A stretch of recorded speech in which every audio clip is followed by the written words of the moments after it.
wabarakatuh. Hai semua, perkenalkan di sini nama saya Marliati Devi dengan NIM 2072547. Di sini saya akan memenuhi tugas UAS dari Bapak Dharma, yaitu pengantar ilmu pendidikan, di mana tugasnya yaitu kita menjelaskan 3 konsep pendidikan. Yang kedua itu perbedaan 3 konsep pendidikan tersebut. Yang ketiga, di Indonesia sekarang ini kita butuhkan 3 konsep itu yang mana? Kita simak. Baik, di sini saya akan menjelaskan 3 konsep pendidikan. Yang pertama itu ada formal, yang kedua itu non formal, dan yang ketiga itu informal. Formal itu pendidikan yang berstruktur dan resmi seperti SD, SMP, SMA, SMK, ataupun perguruan tinggi yang lain-lainnya. Yang kedua itu non formal, di mana pendidikannya itu berstruktur tapi tidak resmi, seperti kursus, pelatihan atau bimbingan kerja atau bimbingan belajar dan lain-lainnya. Yang ketiga itu ada pendidikan informal. Pendidikan informal itu tidak berstruktur dan tidak resmi. Seperti apa? Seperti di lingkungan sekolah, di rumah, ataupun di kehidupan kita sehari-hari. Soal yang kedua, perbedaannya. Apa sih perbedaan dari ketiga konsep pendidikan ini? Yaitu yang pertama itu dari tempat.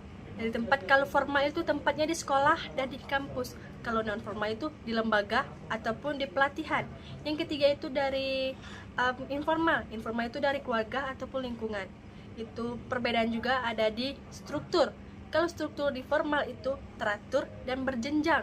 Kalau di informal itu berstruktur tapi tidak resmi ataupun tidak fleksibel. Seperti itulah. Yang ketiga itu dari informal, tidak berstruktur dan tidak resmi atau tidak fleksibel. Perbedaannya juga ada di sertifikat. Itu kalau di formal itu ada sertifikat ataupun ada ijazah resminya. Kalau di non formal itu tidak ada ataupun kadang ada pun tidak. Yang ketiga itu dari informal, dari itu tidak ada sama sekali. Itu perbedaan juga ada di tujuan. Kalau di formal itu tujuannya dari akademik dan jenjang pendidikan.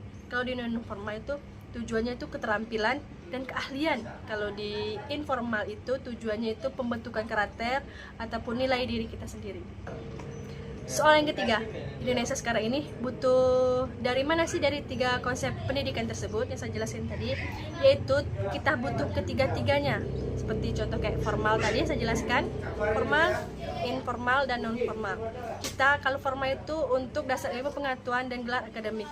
Kalau di non formal itu untuk keterampilan praktis seperti kesiapan kerja dan kewirausahaan. Dan kalau ketiga itu pendidikan non formal